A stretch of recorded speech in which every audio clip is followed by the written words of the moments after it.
Warning! Kinda Murdery contains adult themes, explicit language, and descriptions of violence. It is not suitable for anyone, and we recommend you stop listening now.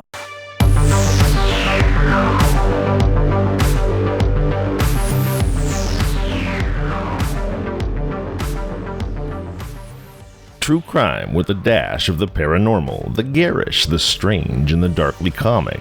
I'm Zevon Odelberg, host of Kinda Murdery, a podcast that's about more than just murder. It's my very own pocket dimension, home to a curated collection of bizarre and compelling stories. The unsolved, the unsettling, and the unbelievable. I cover it all, just so long as it's kinda murdery.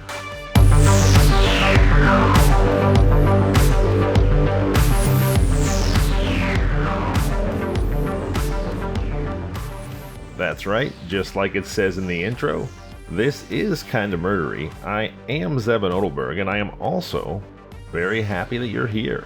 Let's get straight to it. I got something to read to you, and we're going to talk about it a little bit. This from the Coshocton Morning Tribune. Coshocton is a city in Ohio. On Thursday, December 28th, 1916. Headline, New Jersey Inn. Jersey spelled without the E, by the way, just Jersy. New Jersey Inn, the scene of weird murder. Dover, New Jersey, December 27th. A murder as dark and weirdly uncanny as any fiction was unfolded to authorities here today. The story is 3 days old, but has been kept locked up in the breast of a country hotel keeper and a coroner. Thomas W. Murphy, spelled Morfey, but it's Murphy, proprietor of the Lake Denmark Hotel, was awakened on Christmas Eve by a scratching outside his door. He opened it, and on the floor of the hallway lay his housekeeper, Lillian Green. She was moaning painfully. She was stark naked, and on her body were blotches of terrible burns. "Why, you're all burned," said Murphy. "No, just scorched," she said, and died. Murphy told the authorities Green had gone out to meet a friend whom he did not know early that evening. He heard nothing, he said, until the scratching came outside his door. No footsteps were heard coming and going, and the 6 dogs which he had in the kennel just outside the hotel were silent all night. It would have been impossible, he said, for anyone to have brought the woman without his hearing them. Authorities said it would have been equally impossible for the woman to have walked more than a half-dozen steps. Her feet were burned horribly. Okay, what the heck, right? It's late at night on Christmas Eve or early in the morning, and the owner of a hotel in a small town in New Jersey hears a scratching outside his door. Is it jolly old St. Nicholas? Well, no, it's not. He opens the door to find his mostly nude housekeeper horribly burned. And when he says, "Oh my gosh, my dear, you're horribly burned," she says, "No, I'm just scorched." And then she croaks. What is going on here? Well, we're going to talk about it. We're going to try to figure it out. So please do join me as we together uncover what truths we can and solve what mysteries we may. Kinda Murdery's investigation of the truth behind the mysterious burning of the Hotel Denmark's housekeeper starts now.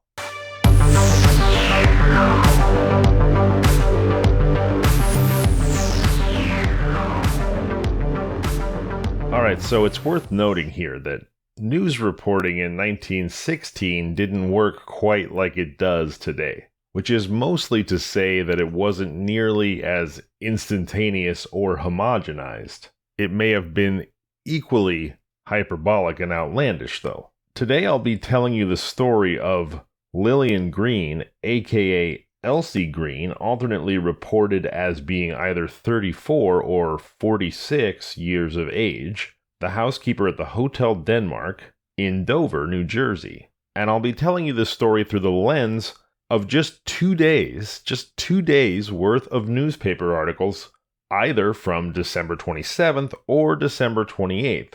Because remember, like some kind of god-awful stocking stuffer, Lillian was discovered burned to death on Christmas Eve. The article I read you in the open was published on December 28th in Coshocton, Ohio. Let's move now to a day earlier and a good sight closer to home. This is an account of the same awful discovery published in the Ashbury Park Press out of Ashbury, New Jersey on Wednesday, December 27th, 1916. The main thing it has in common with the Ohio article is one hell of an evocative headline. This one's entitled, Burned and Nude, She Meets Death. Subtitled, Woman Found Dying in Vestibule of Hotel Near Dover. Provides Deep Mystery. Found with her body blackened by burns and devoid of clothing, Miss Elsie Green, 34, manager for 12 years of the Lake Denmark Hotel at Lake Denmark near Dover, New Jersey, died early yesterday in the Dover Hospital, leaving no clue in one of the deepest mysteries that Morris County has known. Murder is suspected. The woman was found unconscious by her employer, Thomas W. Murphy, just before daybreak yesterday in the vestibule of the hotel. There were no signs of fire in or about the hotel. Coroner Totten of Dover says no ashes adhered to the victim's skin. Mr. Murphy, who conducts the hotel, said he was awakened soon after 4 a.m. yesterday by a pounding on the front door. He threw on a bathrobe and hastened downstairs, passing through the dimly lighted reception room to the front door. He opened the inner door of the vestibule, and stepping toward the outer doors, he stumbled over Miss Green's body. The shock of the discovery unnerved Murphy, who is more than 60 years old. He hastily withdrew to the reception room. Having regained self-possession, he lighted a lantern and went back into the vestibule. When he failed to get any response from the woman, he phoned to Dr. W.S. Costello of Dover. In less than an hour, the physician arrived. Mr. Murphy, meantime, had obtained clothing, and Miss Green had been carried to her room. She was still unconscious. While the physician applied treatment, the hotel keeper kept phoning in an effort to get an automobile. A neighbor finally sent one, and Dr. Costello and his patient were hurried into the Dover hospital. Efforts there to save her life were in vain. Detectives have been unable to trace Miss Green's movement after she left the hotel Christmas night. The coroner said the skin on her trunk, arms, and part of her face was blackened as if the woman had fallen into a wood fire. Miss Green had long been known to the residents about the lake as Billy. She liked the loneliness of the countryside and enjoyed herself fishing and gunning when not busy about the hotel. She was a first-rate rifle shot and was a close friend of Annie Oakley, the famous markswoman. Whoa! Like Annie Get Your Gun, Annie Oakley? This was now not just a hotel housekeeper, but a close bosom friend of the most famous and infamous female sharpshooter in the history of the American West? Damn, this story's getting good. I mean, I hope you guys can take these sorts of caveats for granted, but obviously the events occurring in the story are terrible, but the details are getting juicier. I mean, already pretty juicy. Mysteriously burned to death naked woman knocking on the door on Christmas Eve, and now she turns out to be a sharpshooter and a friend of Annie Oakley. My. But what the heck happened to her, and how did she end up outside the boss's door? If you'll recall, in the first article, when Murphy commented on her burns, Green was said to reply, I'm just scorched, and then she died on the spot. And Murphy was truly flummoxed because there was no way somebody could have entered the hotel without him hearing, but apparently her feet were so badly burned there was no way she could have walked herself to his front door either. And now in this next telling of the story, which was actually published a day earlier than the first one I read, but remember, it was published in the local newspaper and there was no internet yet, so it makes some sense that nearby Ashbury Park, New Jersey would have the story before they got it in Ohio. But in this story you just heard, she doesn't even die at the hotel, let alone right after uttering the famous I'm just scorched words. No, she hangs on and then is taken by the neighbor's car to the hospital and dies there. So again, what's the deal? How'd she get burned? Where? Why did she die? Let's see if we can figure it out. Here's a brief column from the 27th of December, this one printed in the Evening Review out of Bayonne, New Jersey, entitled, Woman's Death is Shrouded in Mystery. Here's the relevant bit.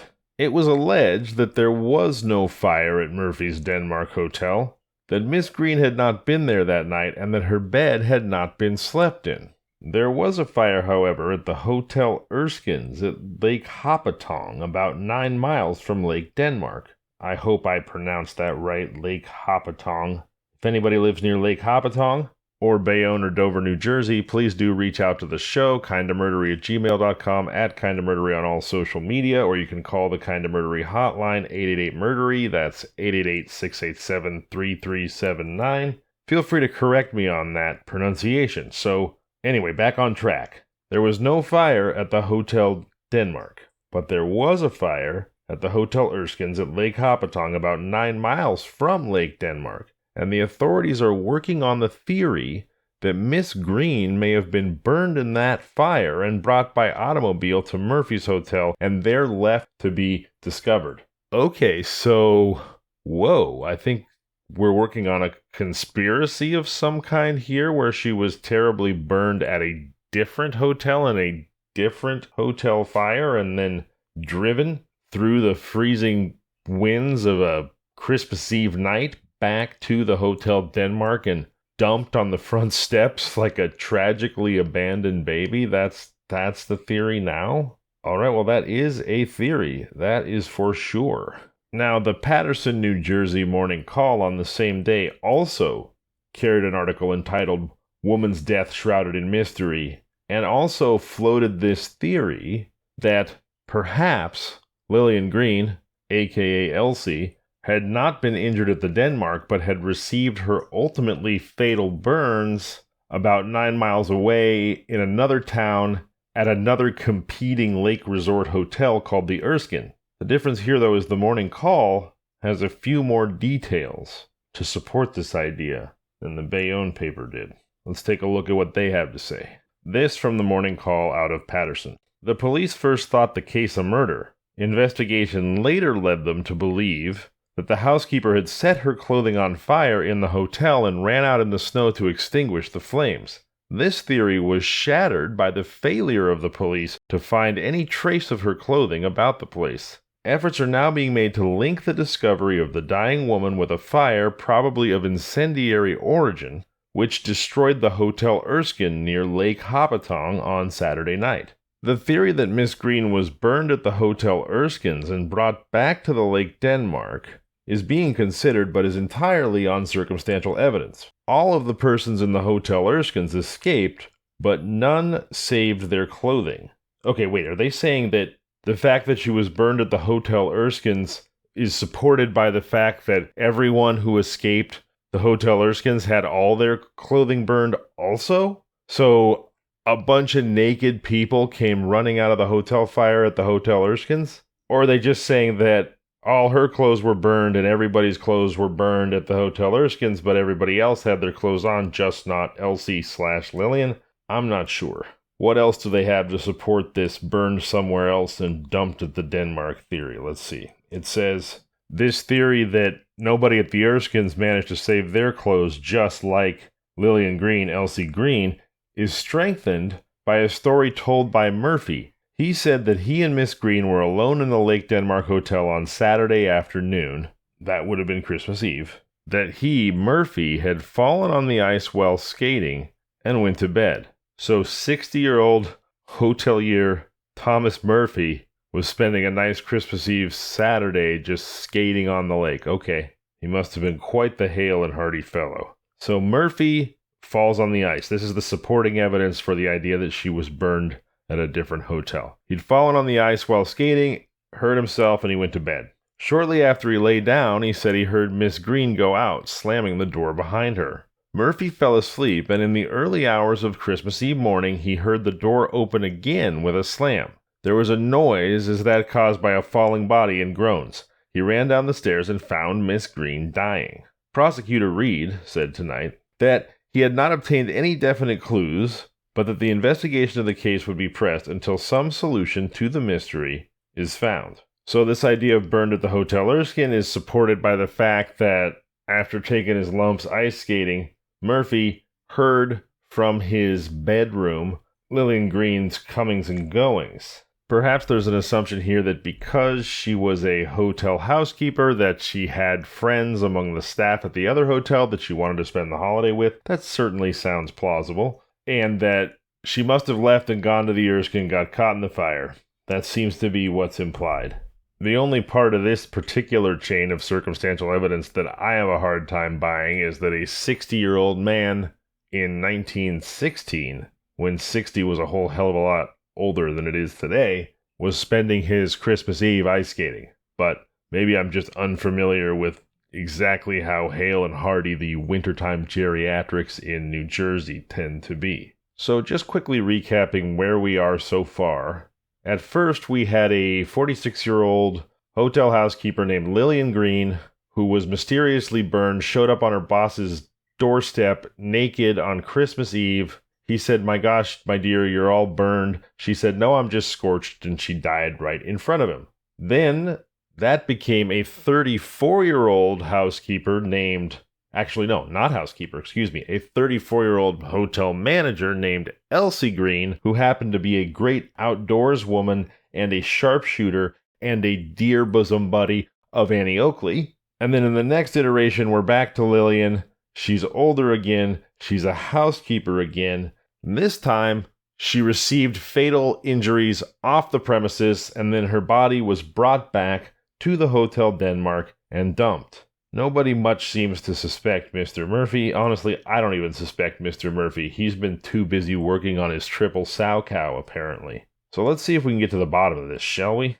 What really happened in the case of the mysterious Christmas burning of the Hotel Denmark's housekeeper? Hold on now, what do we have here? This from the Atlantic City Daily Press on the 28th, and it says, "Many people living in the vicinity of the hotel, including Mr. Murphy, who had employed Miss Green as his housekeeper for several years past, believe that she was lured from the hotel by some unknown party and taken to some place where she met with foul play." Okay, so now we're back to maybe she was burned at the Hotel Erskine, or maybe something more nefarious was happening. But I think it's also worth noting here that Mr. Murphy in particular has an extremely vested interest in no one having died violently on his premises, in his building, or even on his property. He doesn't want a black mark on his hotel or superstitious people staying away. So as much as he may have loved Miss Green or thought she was a wonderful employee, it would be far more convenient for him, even if he's not the murderer, for her to have not died on his premises. So here we go.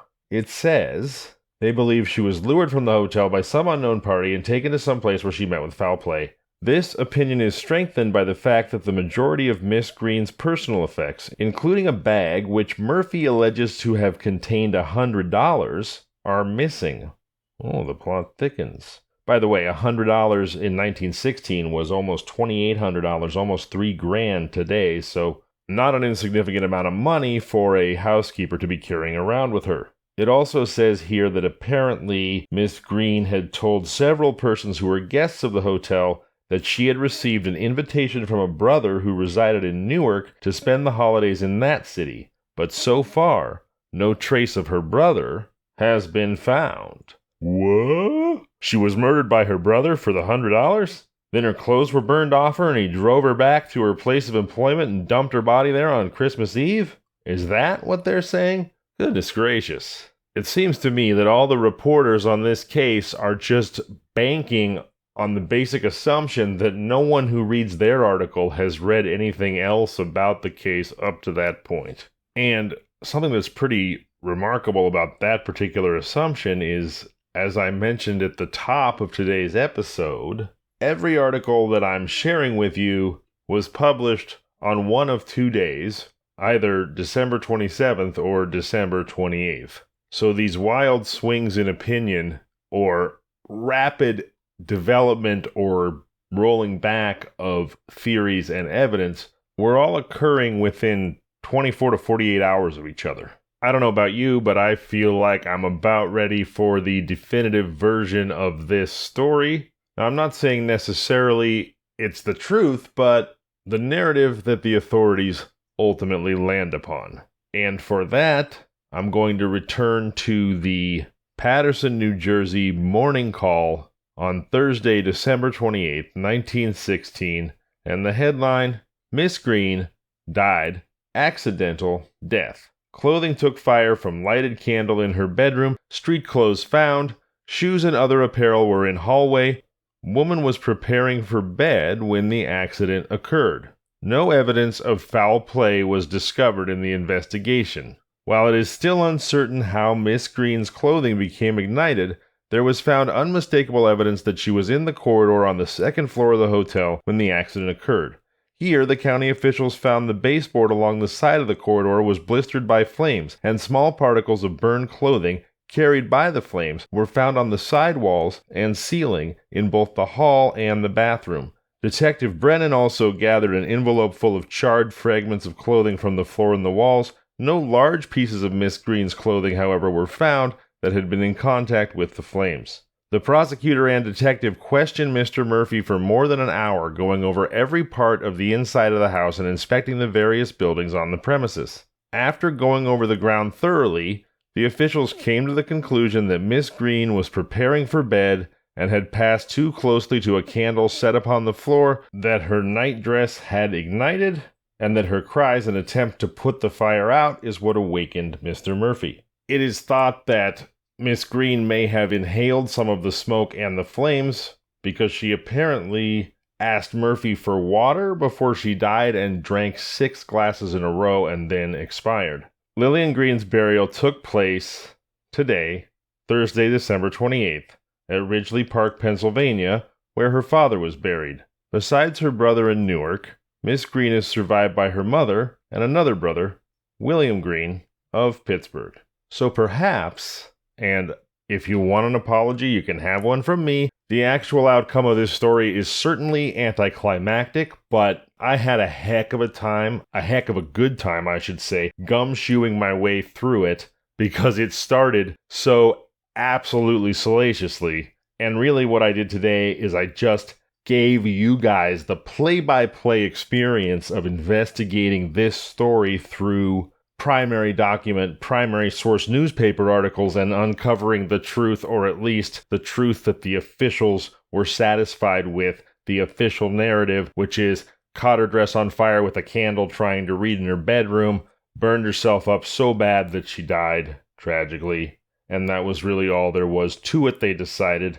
It wasn't nearly as bone-chilling and spine-tingling and thriller murder mystery as it appeared at first, but I still had a great time unraveling those clues, and I hope you did too. Until next time, I'm Zevon Odelberg, and this has been Kinda Murdery.